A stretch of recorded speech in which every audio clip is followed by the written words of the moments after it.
नमस्कार साथियों, मैं मनीष पिवाल आप सभी का आपके अपने चैनल लर्न एंड शेयर में तहे दिल से स्वागत और अभिनंदन करता हूं। तो हम लोग पढ़ रहे थे हाई स्टोरी, हम पढ़ रहे थे विश्व की कहानियां, और विश्व की कहानियां में हम लोग चल रहे थे यूरोप में समाजवाद एवं रूसी क्रांति। एक नई विचारधारा के बारे में हम लोग पढ़ रहे थे।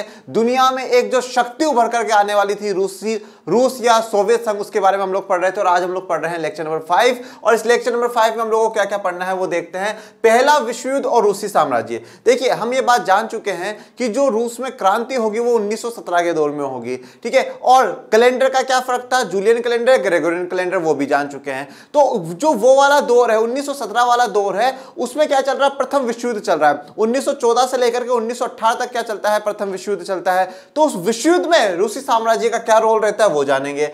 पेट्रोग्राद में फरवरी क्रांति। अभी पेट्रोग्राद क्या है, कौन सी जगह है, और इसका नाम क्या शुरुआत से पेट्रोग्राद है, वो भी हम लोग जानेंगे। और यहाँ पे जो फरवरी की क्रांति होती है, उस फरवरी की क्रांति में क्या है, और ये फरवरी की क्रांति सच में कब हुई है, मार्च में हुई है। क्योंकि हम जानते हैं कि जो हमारा ग्रेगोरियन कैलेंडर है, हमारा मतलब जो पूरे वर्ल्ड में चलता है, वो जूलियन कैलेंडर से 13 दिन आगे है। जिसको हमने अपनाया है, ऑफ कोर्स सी बात है, वो 13 दिन आगे ही रहेगा, वो पीछे तो हो नहीं सकता है। तो चलिए शुरू करते हैं आज के इस लेक्चर को, और सबसे पहले जानते हैं पहले विश्व युद्ध और रूसी साम्राज्य के बारे में। देखिए, वैसे तो आपको काफी बार आपने पहले विश्व युद्ध के बारे में सुना होगा।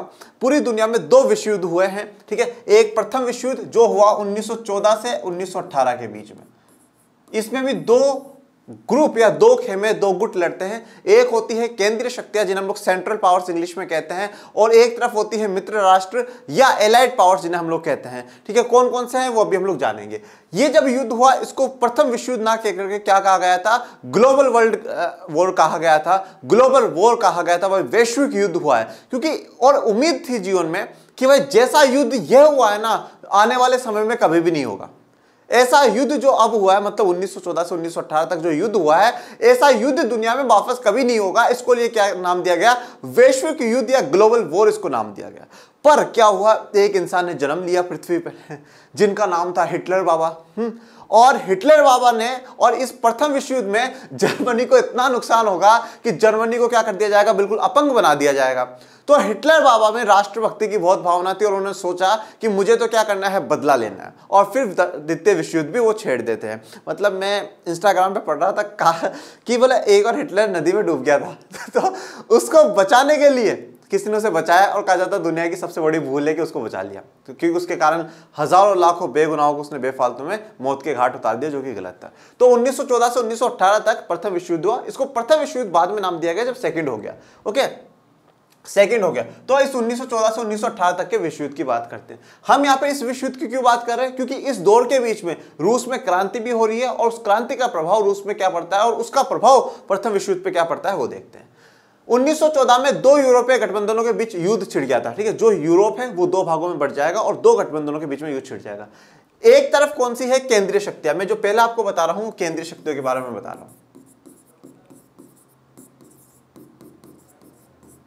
केंद्रीय शक्तियां, अब इसमें कौन कौन सी है, जर्मनी, ऑस्ट्रिया और तुर्की। देखिए, जर्मनी, ऑस्ट्रिया और तुर्की, ओटोमन साम्राज्य जिसे कहा जाता है वो है, ठीक है। तो जर्मनी, ऑस्ट्रिया और तुर्की है। अभी ये मैं आपको मानचित्र में भी दिखाऊंगा, ठीक है। दूसरी तरफ कौन सा है, दूसरी तरफ है मित्र राष्ट्र, या जिन्हें इंग्लिश में कहा जाता है एलाइड नेशंस या एलाइड कंट्रीज। इसमें कौन कौन सी है, इसमें है फ्रांस है, ब्रिटेन है, रूस है, इटली और रोमानिया बाद में ऐड होंगे। और एक बात ये भी ध्यान दीजिएगा कि 1917 के बाद इसमें यूनाइटेड स्टेट्स ऑफ अमेरिका, संयुक्त राज्य अमेरिका भी आएगा। और एक इंटरेस्टिंग बात यह है कि इसमें जीतेगा कौन, ये वाला साइड जीतेगा, मित्र राष्ट्र वाला साइड जीतेगा। तो अब आप सोचोगे मित्र राष्ट्र वाला साइड जीत रहा, मतलब रूस कहीं ना कहीं दबदबा रखता है, पावरफुल है। बिल्कुल पावरफुल है, मैं मना नहीं कर रहा। पर यहां पर होता है क्या कि रूस 1917 में बाहर जाता है और अमेरिका एंट्री करता है, और अमेरिका की एंट्री के बाद ही ये वाला साइड जीत जाता, नहीं तो ये वाला साइड काफी मजबूत चल रहा था। और देखिए, युद्ध कोई सा भी हो, वॉर कोई सा भी हो, कोई भी लड़े, चाहे 2 ग्रुप लड़े, 2 समुदाय लड़े, 2 देश लड़े, कोई भी लड़े, नुकसान बहुत होता है, ठीक है। नुकसान, प्रकृति का नुकसान होता है, हजारों लाखों को अपनी जान गंवानी पड़ती है। तो इस विश्व युद्ध में भी यही हुआ कि काफी लोगों को अपनी जान गंवानी पड़ी, और बहुत बहुत बड़े लेवल पे क्या है, काफी विनाश इस युद्ध में होता है। इन सभी देशों के पास विशाल वैश्विक साम्राज्य थे, इसलिए यूरोप के साथ साथ यह युद्ध यूरोप के बाहर भी फैल गया था। देखिए अब भी हम लोगों ने क्या बात पढ़ी कि दो यूरोपीय गठबंधनों के बीच, दो यूरोपीय गठबंधनों का मतलब क्या है, जैसे ये यूरोप है तो इसके जो देश है, कुछ देश इधर की साइड चले गए, कुछ देश इधर की साइड चले गए, तो यूरोप के देशों ने पार्टिसिपेट करा। पर इन्होंने कहा कि यूरोप के बाहर भी ये युद्ध चल रहा था। यूरोप के बाहर युद्ध चलने का मतलब क्या है, देखिए हमने कहा कि ब्रिटेन इनकी तरफ से पार्टिसिपेट कर रहा है, ठीक है। ब्रिटेन किसकी तरफ से पार्टिसिपेट कर रहा है, मित्र राष्ट्र की। अब ब्रिटेन का क्या है, साम्राज्य भारत में भी है, ब्रिटेन भारत में राज कर रहा है ना भाई, 1947 तक राज कर रहा है। तो अभी तो हम 1914 से 1918 के दौर पे ही चल रहे हैं, तो उस समय ब्रिटेन हमारे भारत पे राज कर रहा है। और ऐसे ही ये देश, कोई किसी का देश पे राज होगा, किसी का किसी देश पे राज होगा। तो अब क्या हुआ, जब हम ब्रिटेन के अंडर में हैं तो हम ऑफकोर्स सी बात, हम ब्रिटेन की तरफ से लड़ रहे हैं।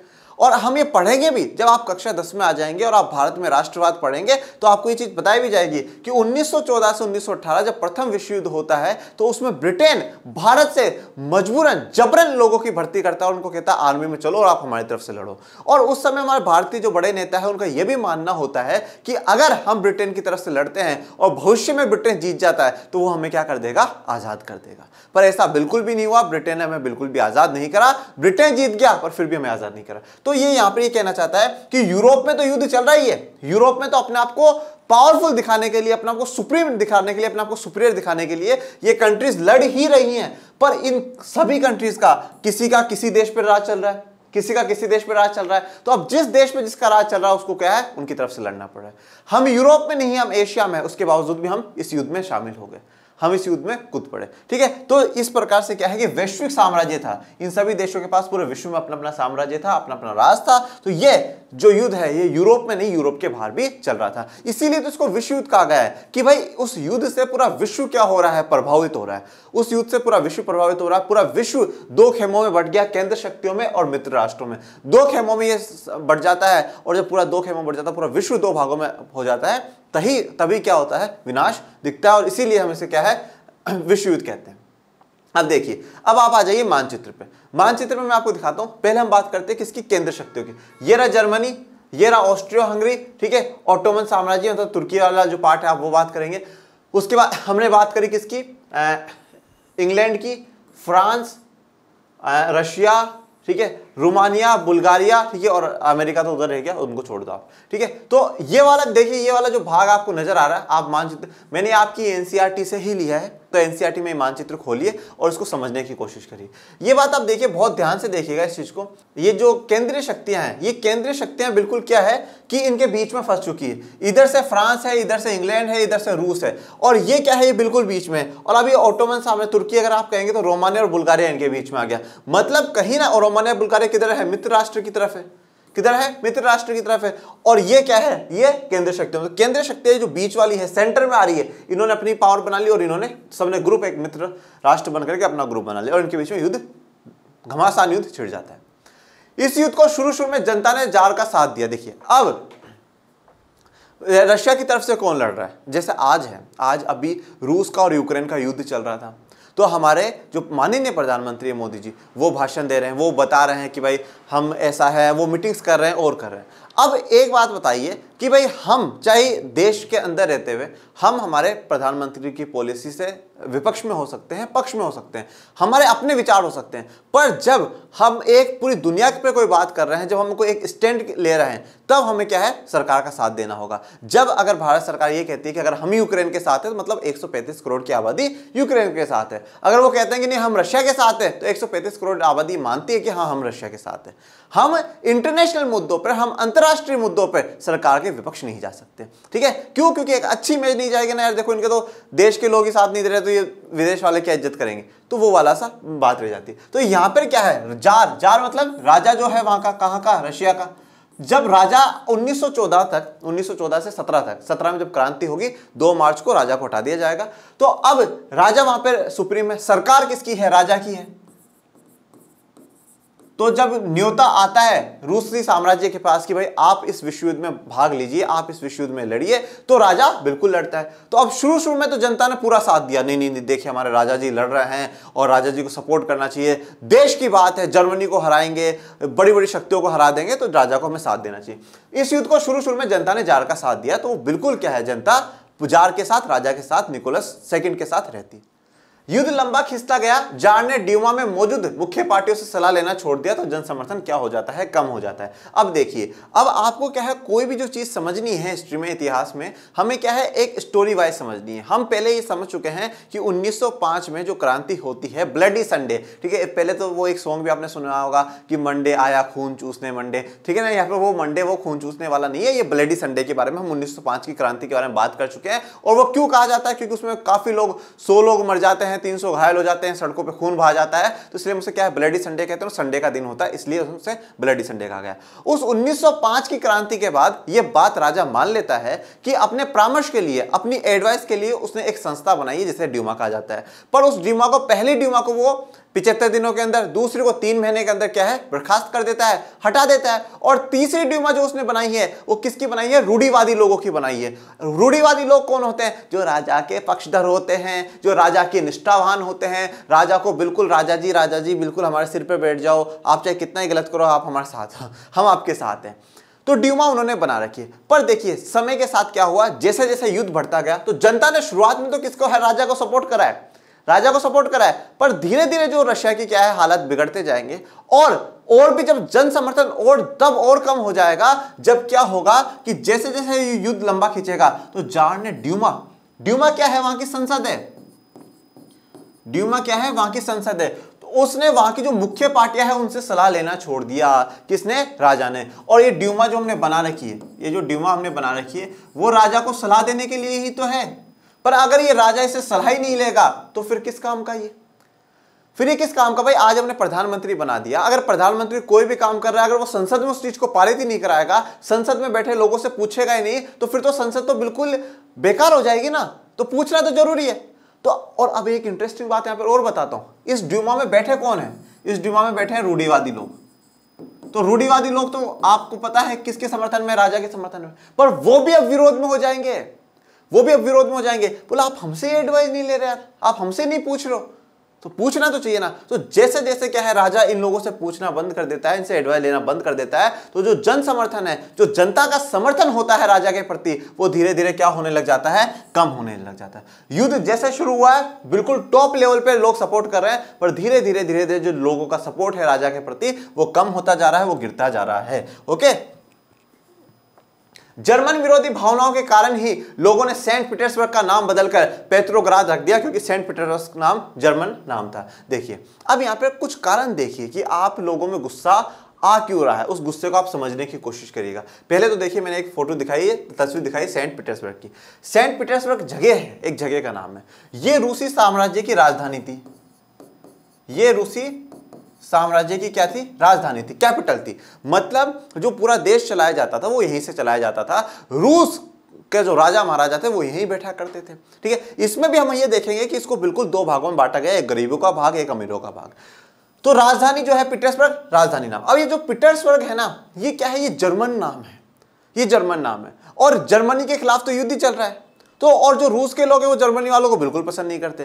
तो रूस का जर्मनी के खिलाफ युद्ध चल रहा है। इतना गुस्सा लोगों में भर चुका था, इतना गुस्सा भर चुका था कि उन्होंने जो अपनी जगह का, शहर का नाम भी पीटर्सबर्ग जो जर्मन नाम था उसको बदल दिया और रूसी नाम कर दिया। और रूसी नाम करके क्या कर दिया गया, पेट्रोग्रेड कर दिया गया। पेट्रोग्राद बोल सकते हैं हिंदी में, और जब हम इंग्लिश कहते हैं तो पेट्रोग्रेड आता है।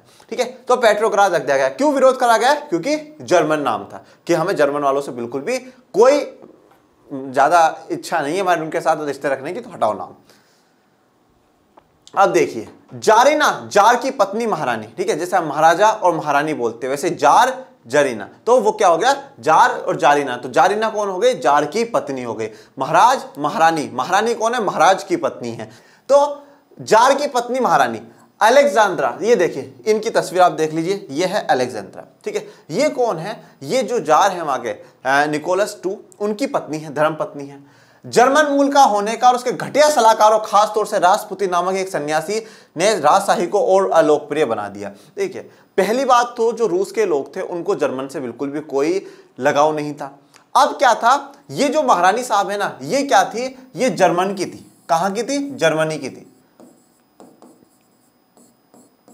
अब राजा महाराजाओं को क्या दिक्कत आती है? हाँ? कहीं किसी से भी भाई हो गया प्यार मोहब्बत हो गई तो क्या है भाई, बताना ही तो है मैं रूसी साम्राज्य का महाराज हूं, कर दो हमारे साथ शादी, क्या दिक्कत है? तो भाई जर्मनी गए और जर्मनी की जो वहां की राजकुमारी थी, मतलब वहां की जो राजा की बेटी थी, उससे विवाह कर लिया। तो अलेक्जेंड्रा से विवाह कर लिया। अब वहां के लोग ये सोच रहे थे कि ये राजा है ना हमारा वाला निकोलस II, ये जर्मनी के खिलाफ अच्छे से युद्ध लड़ नहीं रहा है। तो लोगों ने पूछा भाई क्यों नहीं लड़ रहा है? बोले अरे इसकी लुगाई जो इसकी वाइफ है ना वो कहाँ की है? बोले जर्मनी की है। तो जर्मनी की है तो ससुराल वालों से कैसे लड़ाई लड़ेगा? तो ससुराल वालों से कैसे लड़ाई लड़ सकता है? इसलिए है ना ये निकोलस II है ना, ये मन लगा करके नहीं लड़ रहा है। अगर ये सच में हराना चाहे ना जर्मनी को तो आज हरा दे, पर ये हराना ही नहीं चाहता है। ये सोचता नहीं तो कल को वाइफ नाराज हो जाएगी। तो ये लोगों ने एलिगेशन, आरोप लगाना राजा पे शुरू कर दिया कि भाई उसकी जो वाइफ है वो कहां की है? जर्मनी की है, इसलिए वो जर्मनी के खिलाफ सही से युद्ध नहीं लड़ रहा है और इसलिए देश को बर्बाद कर रहा है। तो एक तो नाराजगी उसकी जर्मन के खिलाफ लोगों की नाराजगी है, सेंट पीटर्सबर्ग का नाम पेट्रोग्राद कर दिया। और उसके बाद ये नाराजगी भी भाई जर्मनी की जो वहां की राजकुमारी थी वो इसकी रानी बन गई, अलेक्जेंड्रा, ठीक है ये। और तीसरा सबसे जो उसको राजशाही को डुबाने में, राजा को बर्बाद करने में एक बहुत बड़ा हाथ है, वो है रासपुतिन का। ठीक है, किसका नाम है? रासपुतिन का। तो अगर आपसे पूछ लिया जाए कि रूस में राजशाही को डुबाने में सबसे बड़ा हाथ किसका है, तो बोले रासपुतिन साहब का। भी रासपुतिन साहब है कौन? ये है रासपुतिन साहब। देखिए तस्वीर, देखिए तस्वीर में कैसे लग रहे हैं आपको, भयंकर। ये मतलब वो ऐसे अंकल नहीं लग रहे, वो पहले आते थे, देखिए इस शख्स को, यही शख्स है जो अब आपके नजरों से नजरें मिला करके मार डालेगा, जो ऐसे बिल्कुल चौंका करके न्यूज पढ़ा करते थे। तो ये उन्हीं अंकल की तरह लग रहे हैं। तो ये रासपुतिन है कौन? ये सन्यासी है। सन्यासी आप जानते हैं कि भाई जो घर बार परिवार सब कुछ छोड़ करके रह चुके, अपन एक भाषा में कैसे संत महात्मा अगर हम लोग कहे तो ये इंसान भी जर्मन का था। और इसको क्या है ना, ये महारानी वहां बुलाती और ये क्या है, एडवाइजर बना लेता है। कौन? जो निकोलस II है उसको अपना क्या बना लेता है? सलाहकार बना लेता है। ठीक है, हम लोग देखते हैं ना कि हमारे राजा महाराजाओं के सलाहकार हुआ करते थे। अकबर का जैसे बीरबल था, कृष्णदेव राय के तेनाली रामा जी थे। तो इसी प्रकार से क्या है, निकोलस II ने रासपुतिन को अपना क्या कर लिया? सलाहकार बना लिया। और इस सलाहकार ने ही पूरी नैया डुबो दी।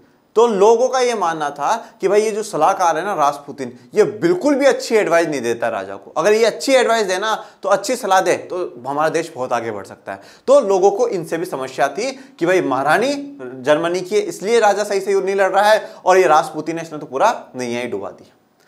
ठीक है, अब एक चीज आपको और समझने की जरूरत है। देखिए जो युद्ध चल रहा है ना वो दो मोर्चों पे चल रहा है। किस पे चल रहा है? दो मोर्चों पे। एक मोर्चा है वेस्टर्न वाला, एक मोर्चा है ईस्टर्न। देखिए ये ईस्ट साइड है, मैं आपको बताता हूं। कोई भी जैसे है तो भाई ये हमारा नॉर्थ जिसे हम लोग उत्तर कहते हैं, ये हमारा साउथ दक्षिण, ये हमारा वेस्ट पश्चिम, और ये हमारा ईस्ट, ठीक है, पूर्वी। तो अब अगर आप इधर देखिए, जर्मनी के हिसाब से देखिए, जर्मनी जो केंद्र शक्ति है उसके हिसाब से देखिए, तो अगर आप देखेंगे तो ये वाला जो हिस्सा है, मैं ऐसे खड़ा हो गया, मैंने अभी क्या बताया, ये वाला ईस्ट, ये वाला वेस्ट, ये वाला नॉर्थ, ये वाला साउथ, यही बताया ना। तो अब आप इसको जर्मनी को देखिए, तो ये वाला भाग कौन सा हो गया? नॉर्थ हो गया। नॉर्थ के पास वाला भाग कौन सा होगा? ईस्ट, मतलब पूर्वी वाला भाग। तो ये कौन सा है? पूर्व। और इधर वाला जो भाग है वो कौन सा वाला भाग है? वो वाला भाग हो गया पश्चिम का। अब देखिए लड़ाई दो मोर्चों पे चल रही है। दो मोर्चों पे मतलब दो जगह या दो ग्रुप बटे हुए हैं। एक इधर चल रही है और एक इधर चल रही है, ठीक है, और बीच में केंद्रीय शक्तियां हैं। जर्मनी वाले इधर वालों से भी लड़ रहे हैं और इधर वालों से भी लड़ रहे हैं, ठीक है, क्योंकि रूसी साम्राज्य और फ्रांस एक में ही है, एक ही ग्रुप में, मित्र राष्ट्रों में। अब होता क्या है कि जो इधर वाले जो सैनिक है ना वो तो सेफली लड़ाई लड़ रहे हैं, वो तो कम से कम मर रहे हैं। अब वो कम से कम मर क्यों रहे हैं? और इधर वाले जो रूसी साम्राज्य के जो सैनिक है ना वो बहुत ज्यादा मर चुके हैं, काफी हजारों लाखों की संख्या में वो मर चुके हैं। कितनी संख्या वो भी अपन देखेंगे, और संख्या तो अगर आप याद भी नहीं रखेंगे ना तो भी दिक्कत वाली बात नहीं। तो बहुत से लोग मर चुके हैं। अब कारण ये आता है कि इधर के क्यों नहीं मर रहे और इधर के क्यों मर रहे हैं। देखिए फ्रांस वाले क्या थे, फ्रांस वाले खाई जानते ना अपन, अपनी वो एक कहावत भी है कि इधर जाऊं तो कुआं, इधर जाऊं तो खाई, मरना दोनों तरफ ही, वो वाली सी बात है। तो खाई मतलब क्या है, एक खड्डा सा खोद लिया और खड्डा सा खोद करके क्या कर दिया गया कि जैसे मान लीजिए खड्डा है और मैं एक सैनिक हूं, तो मैं क्या कर रहा हूं, ऐसे खड्डे में छुप जाता हूं और फिर यहां से मैं धीरे धीरे फायरिंग कर देता हूं। जैसे गोली आएगी मैं नीचे झुक जाऊंगा, फिर जैसे गोली आएगी मैं नीचे झुक जाऊंगा। तो यहां पे फ्रांस की जो सेना लड़ रही है ना, वो दिमाग के साथ लड़ रही है, पर इनके पास तो बेचारों के पास ऐसा कुछ है ही नहीं। बोले कहां झुके, कहां झुके, झुकने की जगह ही नहीं है। तो दो मोर्चों पे लड़ाई चल रही है, मतलब दो साइड में लड़ाई चल रही है। जर्मनी ऑस्ट्रिया हंगरी के एक पूर्व में, तो पूर्व में कौन सा है, रूसी साम्राज्य है। तो जो रूस के सैनिक है वो ज्यादा से ज्यादा संख्या में मारे जा रहे हैं, पर इधर से फ्रांस वाले सैनिक नहीं। तो अगर आप देखोगे ये वाला जो सेक्शन है जर्मनी ऑस्ट्रिया हंगरी वाला, जो केंद्रीय शक्तियां है, वो इस साइड तो जीत रही है क्योंकि इधर ज्यादा से ज्यादा मार दी तो जीत रहे हैं, ठीक है, और इधर वाले हार रहे हैं, इधर से हार रहे हैं क्योंकि फ्रांस वाले जीतने नहीं दे रहे, फ्रांस वाले बिल्कुल भी नहीं जीतने दे रहे। और फिर यहाँ पे इनकी नेवी तो सुपीरियर है इंग्लैंड वालों की। तो ये आपको समझ जाना था, मैंने समझा दिया। अब आगे बढ़ते हैं। सेना की पराजय ने रूसियों का मनोबल तोड़ दिया। देखिए, क्योंकि इधर से जो सेना की लड़ाई लड़ रही है, जब वो हारते जा रहे हैं, क्योंकि मैंने बताया ना, इधर इस साइड देखेंगे, पूर्वी मोर्चे पे देखेंगे तो जर्मनी की जीत हो रही है और पश्चिमी मोर्चे पे देखेंगे तो हार हो रही है। तो रूसी जो सेना की जो पराजय हो रही थी, जो हार हो रही थी, उससे क्या है, सेना के लोगों का मनोबल टूट गया। 1914 से 1916 के बीच जर्मनी और ऑस्ट्रिया में रूसी सेना को भारी पराजय झेलनी पड़ी, ठीक है, जर्मनी और ऑस्ट्रिया में। तो ये दोनों इलाके हमारे जर्मनी ऑस्ट्रिया हंगरी वाला है। तो यहाँ पे 1914 से लेकर के 16 तक 2 सालों के बीच में भयंकर वाली पराजय, भयंकर वाली हार रूस की सेना को देखनी पड़ी। 1917 तक 70 लाख लोग मारे जा चुके थे। पीछे हटती रूसी सेनाओं ने रास्ते में पड़ने वाली फसलों और इमारतों को भी नष्ट कर डाला ताकि दुश्मन सेना वहीं टिक ना सके, ठीक है। तो अभी ये वाली चीज भी मैं आपको समझाता हूं। देखिए कि 1917 तक 70 लाख लोग मर चुके थे, ये बात हमारी क्लियर है। अब क्या हुआ, ये जैसे देखिएगा, ये रूस वाला इलाका है, ठीक है, एक थोड़ा सा आप इमेजिनेशन करिएगा, ये रूस वाला इलाका है और यहां पर जो है ये जर्मनी या ऑस्ट्रिया हंगरी। ओके, मैं लिख देता हूं थोड़ा सा, ये जर्मनी है और ये रूस है, क्लियर। ये अभी मैं आपको मैप में दिखा रहा था, नीचे ऑस्ट्रिया हंगरी, फिर रोमानिया कंट्रीज और फिर ऑटोमन साम्राज्य आ जाएगा। ये रूस वाला भाग है।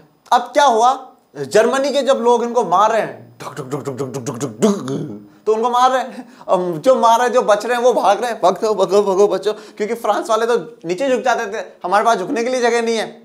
और पता नहीं आज के समय में तो अगर ये लड़ाई हो जाए और वहां सामने से गोली चलाई जाए, बोले सैनिक झुक, और वो बोले नहीं पुष्पा झुकेगा नहीं, तो ऐसे सीन भी हो सकते थे, पर अब नहीं हो सकते। उस समय तो नहीं हो सकते थे क्योंकि उस समय पुष्पा नहीं आया था। तो अब हुआ क्या, जब ये रूसी सैनिक भाग रहे थे, यहां से जैसे मान लीजिए भाग रहे हैं, अपनी दिशा में भाग रहे हैं, अपने देश में भागेंगे, इधर तो आ नहीं सकते, इधर आएंगे तो और मार दिए जाएंगे। तो ये भागते भागते क्या कर रहे थे कि अपनी फसलों को खराब कर रहे थे, खत्म कर रहे थे। इनकी जितनी भी इमारतें थी उनको तोड़ते जा रहे थे, उनको खत्म करते जा रहे थे। अब आप ये सोच रहे होंगे, इनसे बड़ा बेवकूफ दुनिया में कोई भी नहीं है। खुद के ही देश की फसलें खराब कर रहे हैं, खुद के ही देश की इमारतें तोड़ रहे हैं, पर इनके जो दिमाग की जो गणित है ना, वो मैं अब आपको समझाता हूं। ये ऐसा सोच रहे थे कि भाई ये जर्मनी वाले हमारे पीछे पीछे तो आएंगे, हमारे पीछे पीछे तो आएंगे। अब क्या होगा, अगर हम हमारे देश की सारी फसलें और इमारतें तोड़ते जाएंगे, ना तो उनको कहीं छुपने के लिए जगह मिलेगी और ना ही उनको कुछ खाने पीने के लिए मरेगा, तो खाने पीने के लिए मिलेगा, तो हम तो मरेंगे, जो मरेंगे वो भी हमारे पीछे पीछे मरते जाएंगे, क्योंकि खाने पीने के लिए उनके पास कुछ भी नहीं होगा। तो ज्यादा समय तक यहाँ पे हमारे देश में टिक नहीं पाएंगे। ये बात है, यही बात कही गई है कि जैसे रूसी सेना पीछे हटती जा रही थी, तो उन्होंने क्या करा, अपनी फसलों को, अपने देश की और इमारतों को क्या कर दिया, नष्ट कर दिया, जिससे ज्यादा समय तक जो दुश्मन की सेना है, जर्मनी की, ऑस्ट्रिया हंगरी की सेना है, वो टिक ना सके। फसलों और इमारतों के विनाश से रूस में 30 लाख से ज्यादा लोग शरणार्थी हो गए। तो यहाँ के मतलब यहाँ इस वाले पार्ट के लोग आगे जाते गए और शरणार्थी आगे के इलाकों में बन जाते हैं। इन हालात ने सरकार और जार दोनों को लोकप्रिय बना दिया। सिपाही भी युद्ध से तंग आ चुके थे, अब वे लड़ना नहीं चाहते थे। तो अब क्या हुआ कि इन जो स्थितियां हुई कि रूस के सैनिक हारते जा रहे हैं, फसल बर्बाद कर दी गई है या फसल बर्बाद भी हो गई है, बहुत बड़ा नुकसान हुआ है। इससे क्या हुआ, राजा, सरकार अलोकप्रिय हो गए। अलोकप्रिय का मतलब है जो मनोबल, जो सपोर्ट राजा को शुरुआत में मिल रहा था, वो धीरे धीरे अब कम होता जा रहा है। उसके और भी कारण, रासपुतिन की सलाह है, अलेक्जेंड्रा का जर्मनी से होना, ये सभी कारण है। और अब सिपाही भी युद्ध से तंग आ चुके थे, बोले यार काय का युद्ध यार, जीत तो पाएंगे नहीं, हटाओ ना, और हम ही मर जाएंगे और बचने के लिए भी कोई जगह नहीं है। तो इसलिए वो भी तंग आ चुके थे, अब वो लड़ना नहीं चाहते थे। युद्ध से उद्योगों पर भी भारी बुरा असर पड़ता है, भारी असर पड़ता है, बुरा असर पड़ता है, एक ही बात देखिए। अब देखिए यहाँ पे युद्ध से उद्योगों पे क्या असर पड़ता है। उद्योगों का मतलब क्या है, पहली बात तो वो देखिए, इंडस्ट्रीज क्या है, इंडस्ट्रीज। इंडस्ट्रीज या उद्योगों पे क्या असर हुआ, पहली बात तो ये थी कि जब युद्ध चल रहे हैं, उद्योग है, तो इन उद्योगों में जो काम कर रहे हैं वो लोग कौन थे? मजदूर थे। इन उद्योगों में कौन काम कर रहा था? मजदूर काम कर रहे थे। अब उन मजदूरों को यह बोला गया कि भाई आप क्या करो, चलो और सेना में लड़ो। क्या करो? चलो और सेना में लड़ो। हमारे इंडिया से ब्रिटेन ने क्या करा? पंजाब वाले इलाके से काफी लोगों को जबरन उठा करके क्या है, सेना में भर्ती कर दिया। ये पकड़ बंदूक और चला देना ऐसे ऐसे, ढक ढक ढक ढक ढक। ठीक है, अब चाहे ये मर जाए, ब्रिटेन को कोई फर्क ही नहीं पड़ता, तो राजा को भी कोई फर्क नहीं पड़ता था।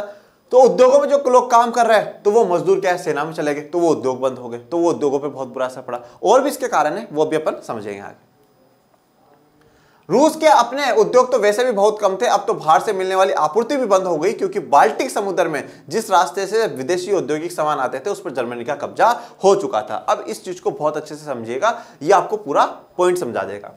रूस के उद्योग तो वैसे ही कम थे, क्योंकि हम लोग जानते हैं समाजवाद के समर्थन में उठ रहे हैं, तो कम से कम उद्योग और सरकार के अंडर में रहे, ऐसी चीजें। अब क्या, जो बाहर से सामान आ रहा था, आपूर्ति मतलब बाहर से कुछ भी आना, आपकी जो पूर्ति कर सके, पूर्ति का मतलब क्या है, आपको फुलफिल कर सके, वो भी अब धीरे धीरे कम हो रही थी। बाहर से जो सामान आ रहे थे वो भी कम हो रहे थे। कैसे हो रहे थे उस बात को समझो। बाल्टिक समुद्र, ये देखिए बाल्टिक सी, आप देखिएगा, ये यहाँ पे आपको ब्लू ब्लू वाला जो पोर्शन है उसमें बाल्टिक सी दिख रहा होगा। ठीक है, बाल्टिक सी दिख रहा होगा, बाल्टिक समुद्र या बाल्टिक सी। और आप अगर अपनी एनसीईआरटी में मानचित्र खोलेंगे, जो भी मैंने दिखाया था, उसमें भी आपको दिख जाएगा। इस बाल्टिक सी के इधर यहाँ पे देखिए जर्मनी है। ठीक है, यहाँ पे जर्मनी है, और ये वाला जो भाग आपको दिख रहा है वो रशिया का दिख रहा है। एस्टोनिया, लतेविया, लिथुआनिया, ये सारी पहले क्या था, रूसी साम्राज्य का ही भाग था। किसका भाग था? रूसी साम्राज्य का भाग था। हम पहले पढ़ चुके हैं ना, पहले ही लेक्चर में हमने ये बात पढ़ी है। तो अब हुआ क्या कि भाई रशिया के दो उद्योग पहले ही कम है, और पहले जो और भी जो सामान आता था ना, तो वो आ जाता था। अब देखो हुआ क्या कि यहां से ऊपर की तरफ से अब सामान जा नहीं सकता था, क्योंकि बर्फबारी बहुत ज्यादा हो रही थी। तो अब क्या था, पहले के समय में, मतलब युद्ध से पहले क्या होता था कि कहीं से भी अगर सामान जा रहा था, वो यहां से आता, यहां से होता, यहां से निकलता, यहां से निकलते निकलते निकलते निकलते वो ऐसे क्या कर जाता, रूस पहुंच जाता था। आ रही बात आपको समझ में? मतलब कोई भी देश, जैसे मान लीजिए फ्रांस भेज रहा है, ब्रिटेन भेज रहा है, तो वो क्या करता था, वो यहां से लेकर के यूं करता हुआ यहाँ बीच में से रास्ता बना करके पानी के रास्ते से भेज देता था। पर अब मामला बिगड़ गया, जब से जर्मनी से लड़ाई हुई और जर्मनी थोड़ा सा जीतने लगा, उसको लगा अब हम पावरफुल बन रहे हैं, तो उसने क्या कर दिया, इस रास्ते को ब्लॉक कर दिया। ब्लॉक करने का मतलब क्या होता है वो देखिए। ब्लॉक करने का मतलब यह है कि यहां पर अपनी जहाज खड़ी कर दी, अपने शिप्स खड़े कर दिए। अब शिप्स खड़े कर दिए मतलब क्या है, अगर कोई भी आना चाहता है, लड़ो पहले हमसे। मतलब ये वाला भाग पे किसने कंट्रोल कर लिया, जर्मनी ने कर लिया। तो जर्मनी तो बिल्कुल भी चाहेगा नहीं कि यहां तक हम हमारे दुश्मन को ही खाना पहुंचाए, नहीं। तो अब जो बाहर से कुछ खाना या कोई भी सामान आ रहा था, तो वो भी रशिया के लिए क्या हो चुका था, बंद हो चुका था। और यहां पर देखिए आपको बिल्कुल एक काला काला सा पॉइंट डॉट दिखाया है, सेंट पीटर्सबर्ग जगह है वो, और सेंट पीटर्सबर्ग मतलब पेट्रोग्राद वो जगह है, राजधानी है वहां की। ये कहां पे, बिल्कुल बाल्टिक सी पे है। ठीक है, बिल्कुल बाल्टिक सी के किनारे पे आपको नजर आ रही है। तो इस कारण ये कहा गया है कि जर्मनी का क्या है, इस पे कब्जा हो गया, किस पे, बाल्टिक सी पे जर्मनी का कब्जा हो जाता है। 1916 तक रेलवे लाइन टूटने लगी थी, रेलवे लाइन का काम काज सब कुछ रुक चुका था। अब रेलवे लाइन भी एक बहुत बड़ा सपोर्ट करती है उद्योगों को बढ़ाने में, एक व्यापार को बढ़ाने में, और एक जगह से दूसरी जगह भी सामान अब नहीं पहुंच पा रहा था, तो बहुत बुरी स्थिति हो गई थी। शहरों में रहने वालों के लिए रोटी और आटे की किल्लत पैदा हो गई। तो ये चीज तो देखने को मिलेगी ही। ठीक है, पहली बात तो जो मजदूर काम कर रहे हैं, उद्योगों में काम कर रहे हैं, खेती के काम कर रहे हैं, क्योंकि रूस की 85% जो जनसंख्या है वो किसान थे। अब उनको तो आपने हटा करके बोल दिया जाओ युद्ध लड़ो, तो पहली बात तो पैदावार कौन करेगा। दूसरी बात यह है, जो कुछ आ रहा था बाहर से वो भी बंद हो गया, तो अब तो स्थिति और भी खराब हो गई। रोटी आटे के लिए लोग क्या है, किल्लत आ गई, कमी वहां पे लोगों के पास आ गए, तो वो मांग करेंगे हमें रोटी मिलनी चाहिए, आटा मिलना चाहिए। ये मैंने एक रेलवे लाइन की तस्वीर दिखाई है। 1916 की सर्दियों में रोटी की दुकानों पर अक्सर दंगे होने लगे थे। तो 1916 तक के समय तक आते आते क्या है कि रोटियों की जो दुकानें होती है, जैसे अपने राशन की दुकानें नहीं होती, वैसे रोटियों की दुकानें, तो वहां पे दंगे होते थे, हमें दे दो, नहीं हमें चाहिए। ठीक है, बहुत बुरी स्थितियां हो गई। मतलब ये चीज दर्शाती क्या है कि रूसी साम्राज्य में खाद्य आपूर्ति की कमी हो चुकी है। खाद्य आपूर्ति का मतलब होता है जो खाने पीने का सामान है उसकी बहुत भयंकर कमी हो चुकी है, बहुत भयंकर कमी हो चुकी है। देखिए, क्रांति जो होती है ना, वो एक दिन का नतीजा नहीं होता। क्रांति एक प्रक्रिया है, एक प्रोसेस है, वो चलता जाएगा। पहले धीरे धीरे गुप्त संगठन बने। गुप्त संगठनों से 1905 में एक बात निकल करके आई, एक क्रांति निकल करके आती है, ब्लडी संडे, खूनी रविवार का दिन निकल करके आता है। उसके बाद ड्यूमा बनती है। ड्यूमा को भी बार बार में बहिष्कार किया जाता है, राजा उसे भंग कर देता है। भंग करने के बावजूद फिर विश्व युद्ध की स्थितियां बनती है। विश्व युद्ध की स्थितियां जब बनती है, उसके विश्व युद्ध की स्थितियों के बाद जब आर्थिक और राजनीतिक स्थितियां देश की बुरी हो जाती है, तो लोग क्रांति के लिए उतरते हैं कि भाई अब हमें रोटी दो। जब इंसान को यह महसूस हो जाता है कि सबसे इंपॉर्टेंट मेरे लिए मेरा पेट है, फिर वो सब कुछ भूल जाता है, फिर वो क्रांति कर ही देगा। अब जानते हैं पेट्रोग्राद में फरवरी क्रांति की। अब पेट्रोग्राद में फरवरी क्रांति कैसे हुई उस बात को समझ। देखिए, पेट्रोग्राद में फरवरी क्रांति हम डिटेल में समझेंगे। उससे पहले आपको एक चीज समझनी है, वो है नेवा नदी के बारे में। किसके बारे में? नेवा नदी के बारे में, या नेवा रिवर। ओके, इस नेवा रिवर के बारे में समझनी है। नेवा रिवर मैं अभी एक बार मानचित्र में भी दिखाऊंगा आपको। पहले आप थोड़ा सा पोर्शन मैं जो प्रैक्टिकली आपको जो चीज समझा रहा हूं उसको समझिए। देखिए, कोई भी जब नदी बहती है, जैसे मान लीजिए ये नदी यूं बह रही है, कोई भी एग्जांपल दे रहा हूं मैं तो आपको, मैं तो कोई भी एक एग्जांपल दे रहा हूं। कोई भी नदी है बह रही है, इसका अगर स्टार्टिंग पॉइंट ये वाला है, यहां से शुरुआत हुई है नदी की बहनी, ठीक है।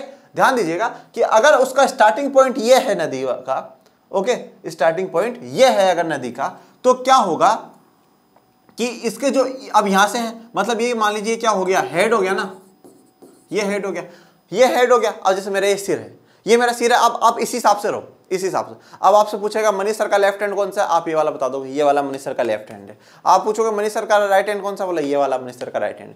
सब कुछ किस बेसिस पे? इस बेसिस पे, इस बेसिस पे रो रहा है ना, ठीक है। अब जैसे मान लो मैंने क्या कर दिया, अब भी मेरा लेफ्ट हैंड इधर था, किस साइड में था? ईस्टर्न, पूर्व की दिशा में था, ठीक है ना। अब मान लीजिए मेरा हेड इधर हो गया। अब आपसे कोई पूछे मनीष सर का लेफ्ट हैंड, ये वाला इधर, इधर वाली साइड तो गायब हो गई ना, तो ये वाली बात। तो जहां हेड है, अब ये वाला हेड है, तो इसका जो ये वाला इलाका होगा, इधर वाला हेड के हिसाब से हमारा जो लेफ्ट है वही इसका लेफ्ट होगा, मतलब बाय साइड, ठीक है, बाय साइड। और जो राइट वाला होता है हमारा, उसे हम लोग क्या कहते हैं? दाएं दिशा। तो बाय और दाएं, तो नदी के बाय वाली साइड और दाएं वाली साइड। तो ये जो बाय वाली साइड है ना पेट्रोग्राद में, जो नेवा नदी बहती हुई आ रही है, उस पेट्रोग्राद की बाय साइड में तो क्या था? ये तो थी राजा महाराजाओं की इलाका।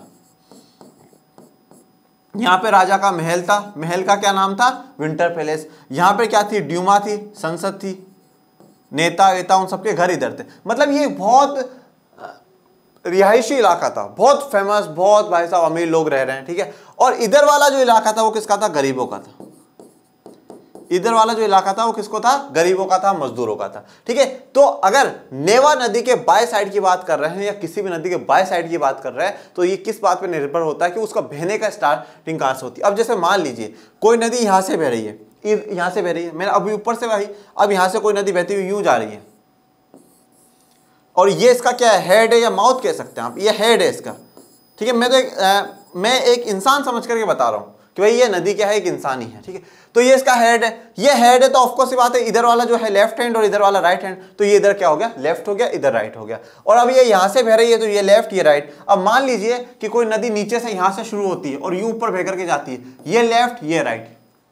सब कुछ जो डिपेंड करता है वो उसके हेड पे डिपेंड करता है। नेवा नदी वाला आपको क्लियर हो गया होगा। अब आ जाओ आप मानचित्र में, तो ये देखिए नेवा नदी ऊपर से आ रही है, ये वाला पोर्शन है। तो ये वाला जो है, अब इधर वाला जो साइड आएगा वो कौन सा आ जाएगा? राजा महाराजा वाला। और ये सेंट जो पीटर्सबर्ग का इलाका इधर जो राइट हैंड साइड पर है वो गरीबों का इलाका। ओके, तो यहां से अभी आगे आपको पूरी बात इसी पे ही समझ में आएगी।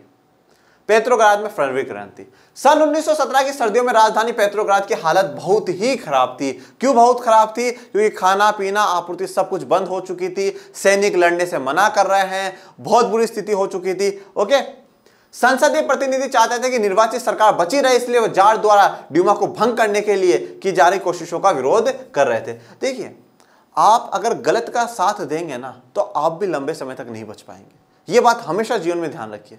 एक दिन तो ऐसा आएगा आपका भी वो गलत इंसान, जब वो किसी दूसरे पे दया नहीं कर सकता, तो ये सोचिए वो आप पे कैसे दया करेगा। वो आपको भी सिर्फ और सिर्फ अपने ही काम के लिए इस्तेमाल कर रहा है, बाकी उसका कोई बड़ा लक्ष्य नहीं है। अब यहां पर क्या है, जिस जार ने जिन रूढ़िवादियों को ड्यूमा में बिठाया, ठीक है, अब वो ड्यूमा में बैठे रूढ़िवादी वो राजा के समर्थक थे, पर आज वही राजा क्या है, उन रूढ़िवादियों को हटाना चाहता है, क्योंकि उसने उन रूढ़िवादियों ने उसका विरोध करा कि भाई आपने हमसे सलाह नहीं ली। ठीक है। तो अब क्या है, जो ये जो संसदीय प्रतिनिधि है, संसदीय प्रतिनिधि का मतलब कौन है, जो ड्यूमा में बैठे लोग हैं, जो ड्यूमा के नेता हैं, वो चाहते थे कि जो निर्वाचित सरकार है, जिसको जनता ने चुना है, उसको क्या है, वो बची रहे, क्योंकि राजा उसको क्या करना चाहता, भंग करना चाहता, राजा फिर से ड्यूमा को हटा देना चाहता है। क्यों, तो राजा किसी का भी सगा नहीं था, आपने क्यों उनका साथ दिया, पहले ही क्यों दिया, ठीक है। और ये देखिए मैंने दिखाया कि एक रशिया की मीटिंग चल रही है, तो आजकल की फोटो हैं, नए जमाने की है, ठीक है। अब तो रशिया के हिसाब से मैंने आपको दिखाया। 22 फरवरी को दाएं तट पर स्थित एक फैक्ट्री में तालाबंदी घोषित कर दी गई। बहुत ध्यान से देखिएगा, क्या बोला है, दाएं तट पर, दाएं तट, तट मतलब किनारा, और किनारा किसका होगा, नदी का। कौन सी नदी का, नेवा नदी का। कौन सी नदी का, नेवा नदी का। दाएं तट के पर स्थित एक फैक्ट्री, फैक्ट्री में काम कौन करते हैं, मजदूर, और मजदूर किधर थे, दाएं साइड थे, राइट साइड पे थे, ये बात बोली मैंने, ठीक है। दाएं साइड पे थे, राइट साइड पे थे, और बाएं साइड में क्या है, राजा महाराजा का महल है, ड्यूमा है, संसद प्रतिनिधि है, ये सब कुछ इधर आ जाते हैं। तो एक फैक्ट्री में तालाबंदी घोषित कर दी गई। तालाबंदी का मतलब क्या, उसको बिल्कुल क्या कर दो, बंद कर दो, उस फैक्ट्री को चलाना ही नहीं है। अगले दिन इस फैक्ट्री के मजदूरों के समर्थन में 50 फैक्ट्रियों के मजदूरों ने भी हड़ताल का ऐलान कर दिया। तो फिर क्या है, 50 फैक्ट्रियों के और मजदूरों ने भी हड़ताल का ऐलान कर दिया, क्योंकि मजदूर एकता दिखाना चाहते हैं ना। बहुत सारे कारखानों में हड़ताल का नेतृत्व औरतें कर रही थी, तो बहुत से जो कारखाने थे उनमें हड़ताल कौन कर रही थी, औरतें कर रही थी। इसी दिन को बाद में अंतर्राष्ट्रीय महिला दिवस का नाम दिया गया, ठीक है। और जो है वो कौन सा है, 8 मार्च के दिन हम अंतर्राष्ट्रीय महिला दिवस, इंटरनेशनल वुमेन्स डे मनाते हैं, ठीक है। और ये कब घोषित करा गया था, 1975 में करा गया था। किसके द्वारा करा गया था, ये भी ध्यान रख लीजिएगा, संयुक्त राष्ट्र संघ के द्वारा करा गया था, संयुक्त राष्ट्र संघ के द्वारा करा गया था। अब आप बोलोगे सर यहाँ तो 22 फरवरी का सिस्टम चल रहा है, तो अपने ये भी तो पढ़ा ना, 13 दिन आगे, 13 दिन आगे भाई, लगा लो 6 और 7 13, तो 8वां दिन आ ही जाएगा, तो 8 मार्च वाला, ठीक है। ये बात मैं आपको जूलियन कैलेंडर और ग्रेगोरियन कैलेंडर पहले के मैं समझा चुका हूं, ठीक है। ये जूलियन कैलेंडर और ग्रेगोरियन कैलेंडर समझा चुका हूं। ये अंतर्राष्ट्रीय महिला दिवस को दर्शाने के लिए ये हैप्पी वुमेन्स डे, ओके।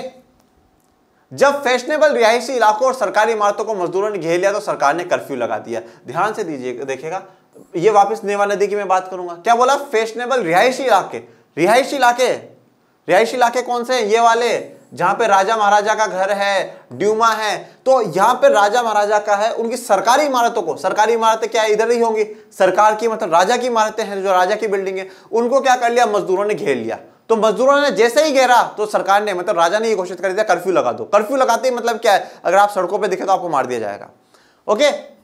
शाम तक प्रदर्शनकारी तितर बितर हो गए, लेकिन 24 और 25 तारीख को फिर इकट्ठा होने लगे। तो उस दिन तो भगा दिया, पर धीरे धीरे फिर लोगों ने यूनिटी करके 24 और 25 तारीख को और भी इकट्ठा हो गए। सरकार ने उन पर नजर रखने के लिए घुड़सवार सैनिकों और पुलिस को तैनात कर दिया। तो सरकार ने भी क्या बोला कि इन सब पर आप नजर रखो। सरकार, जहां जहां शब्द आ रहा है सरकार का मतलब यहाँ पर कौन है, राजा है, जार निकोलस सेकंड है। तो उसने घुड़सवार सैनिक, जो घोड़े पर सवार सैनिक होते वो, और पुलिस को तैनात कर दिया।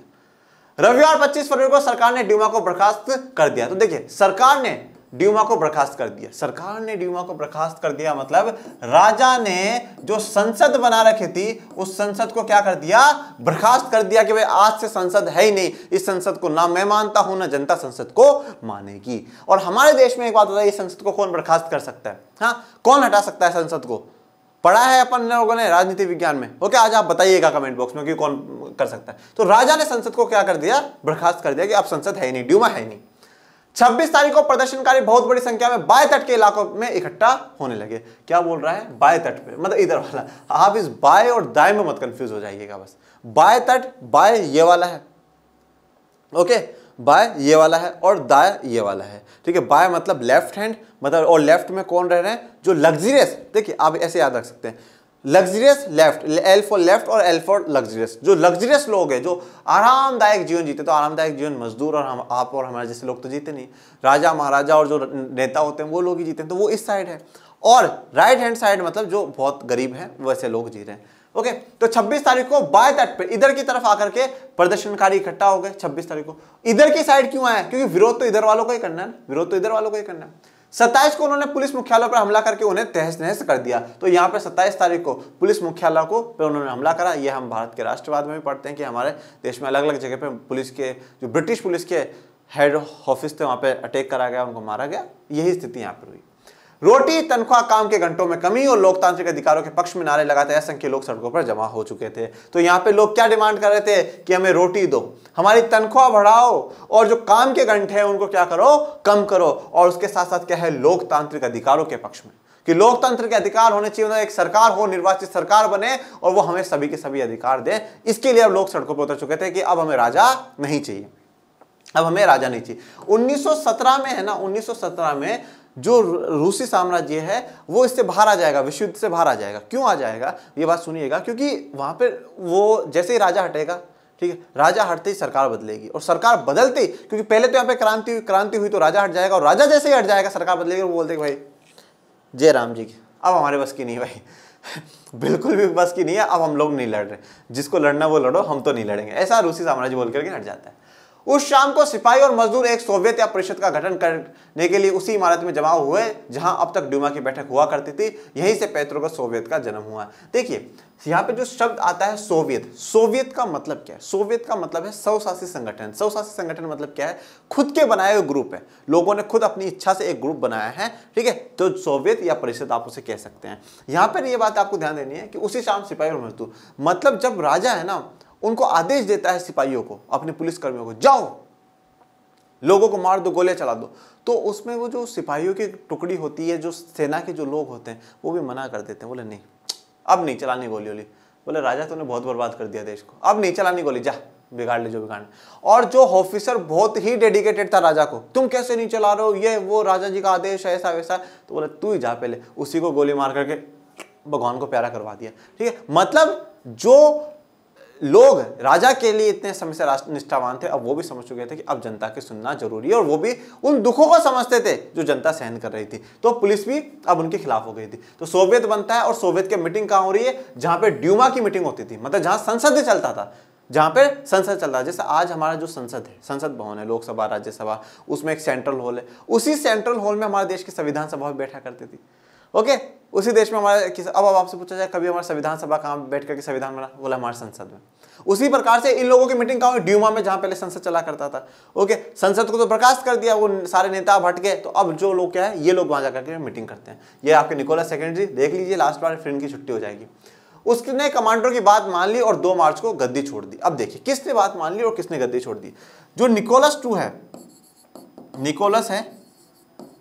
अब हुआ क्या, जब यहाँ पे ये लोग एक सोवियत बना लेते हैं, ग्रुप इन लोगों ने बना लिया, उन्होंने क्या करा, फिर एक अपना प्रतिनिधि मंडल, एक रिप्रेजेंटेटिव ग्रुप भेजा, एक रिप्रेजेंटेटिव ग्रुप भेजा राजा के पास समझाने के लिए। वो कमांडर्स भी थे, तो कमांडर मतलब आप ये मान लीजिए कुछ सिपाही उपाही ये सब, तो मैंने कह रहा हूँ सिपाही मजदूर सब ने एक मिलकर के संगठन बना। वो गए और उसने राजा को समझाया, बोले राजा जी देखिए अब बात खत्म करिए, अब जनता आपकी सुनने वाली नहीं है और कोई मतलब नहीं है, आप कितना भी विरोध कर लो, जो आपके सुनते थे, मतलब हम जो सिपाही सुनते थे वही नहीं सुन रहे, तो फिर कौन सुनेगा? इससे अच्छा कि अब आप राजगद्दी छोड़ दीजिए। तो भाई 2 मार्च को वो राजगद्दी छोड़ देते हैं, राजगद्दी छोड़ देता है। एक अंतरिम सरकार बना ली गई। तो अब क्या करा गया कि जो ड्यूमा के मेंबर थे, जो ड्यूमा में थे पहले, उन्होंने, और जो सोवियत के लोग हैं, अब ये बात ध्यान दीजिएगा, सोवियत में है कौन? सिपाही और मजदूर दोनों हैं। तो इन सब ने मिलकर के क्या करा, एक अंतरिम सरकार बना ली। अंतरिम सरकार का मतलब होता है एक टेम्परेरी गवर्नमेंट बना ली, कि भाई इतने समय तक तो कौन चला रहा था देश को? राजा चला रहा था, पर अब राजा तो भाग गया, राजा को तो हटा दिया हम लोगों ने, तो अब देश को चलाएगा कौन? तो इसलिए एक टेम्परेरी सरकार बना ली। जैसे ही संविधान बनेगा उसके हिसाब से हम लोग सरकार को, देश को चलाएंगे। ओके, जैसे हमारे देश में भी जब हम लोग आज़ाद होते हैं तो ब्रिटिशर्स तो चले जाते हैं, तो फिर हम एक अंतरिम सरकार बनाते हैं, हम एक अंतरिम सरकार बनाते हैं, वो सरकार बनाती है, वो देश को चलाती है। और फिर जैसे संविधान बनकर के तैयार हो जाता है, उस संविधान के बाद पहला जो चुनाव होता है 1951 और 52 में होता है। ओके, अंतरिम सरकार बनाने की जिम्मेदारी संविधान सभा को सौंप दी जाए और उसका चुनाव सार्वभौमिक वयस्क मताधिकार के आधार पर किया जाए। अब इन्होंने बोला कि जो रूस की जिम्मेदारी है, जो रूस का भविष्य है, वो किसके हाथ में सौंपा जाए? संविधान सभा के आधार। और संविधान सभा में जो लोग जाएंगे वो कैसे चुने जाए? सार्वभौमिक वयस्क मताधिकार, मतलब universal adult franchise, universal adult franchise के आधार पर। अब ये क्या होता है, ये अपन लोगों ने पढ़ रखा है, ठीक है, राजनीति विज्ञान में पढ़ रखा है। एडल्ट का, वयस्क का मतलब देखिए अलग अलग हो सकता है। पहले के समय में, मतलब वयस्क वो है एक एज होती है, जैसे भाई पहले के समय में 21 वर्ष थी, अब 18 है, ठीक है, क्यों? 21 से ऊपर का जो भी बंदा है वो वोट दे सकता है। अब 18 हो गए, तो 18 से जितने भी ऊपर के वो सारे के सारे एडल्ट हैं। तो मतलब ये मान लीजिए जितने भी उसमें एडल्ट है, भाई एक एज क्राइटेरिया जो भी आपने फिक्स कर रखा है, 18, 21, 25 जो भी है, उससे ऊपर के जितने भी लोग हैं यूनिवर्सल मतलब सार्वभौमिक, सभी के सभी, चाहे उनकी कोई कास्ट, कोई ग्रुप, कोई कुछ भी हो, वो सबके सब क्या करेंगे, वोट देंगे और उसी के आधार पर संविधान सभा चुनी जाएगी रूस में। फरवरी 1917 में राजशाही को गद्दी से हटाने वाली क्रांति का झंडा पेट्रोग्राद की जनता के हाथों में था। तो अब जो 1917 में यह राजशाही हट चुकी थी वहां से, ठीक है, 2 मार्च को उसने गद्दी छोड़ दी और उसका जो पेट्रोग्राद की जनता थी उसके हाथ में ही क्रांति का झंडा था और वो इस क्रांति को आगे लेकर के जाएंगी। और अब अगले टॉपिक में हम लोग पढ़ेंगे कि फरवरी के बाद क्या हुआ। हम अगले टॉपिक में पढ़ेंगे कि फरवरी के बाद क्या हुआ, क्या रूस की क्रांति खत्म हो चुकी है, क्या रूस में सिर्फ और सिर्फ इतना ही था कि राजा को हटा दिया जाए और अब संविधान सभा बन गई है, वो अपना काम करेगी। बहुत से सवाल आपके दिमाग में होंगे, बस आप जो लेक्चर्स चल रहे हैं उनको लिंक करते जाए और बाद में एंडिंग में मैं आपको एक पूरा लिंक भी समझाऊंगा। जो लास्ट लेक्चर होगा ना, मैं उसमें एक आपको पूरा शॉर्ट में 5 मिनट में 10 मिनट में एक लिंक के साथ भी समझा दूंगा। देखो बेटा ये चीज़ हम लोगों ने पढ़ी थी, तो आपको दिक्कत भी नहीं आएगी। ओके, और बाकी कोई भी समस्या है आप कमेंट बॉक्स में जरूर पूछिए और मन लगा करके पढ़ते रहिए। और आपको मजा आ रहा है या नहीं आ रहा है, हाई स्टोरी ये कहानियां समझ में आ रही है या नहीं आ रही, वो भी बताइएगा। और तब तक के लिए पढ़ते रहे, आगे बढ़ते रहे। मिलते हैं अगले लेक्चर में, तब तक के लिए थैंक यू सो मच। जय हिंद, जय भारत।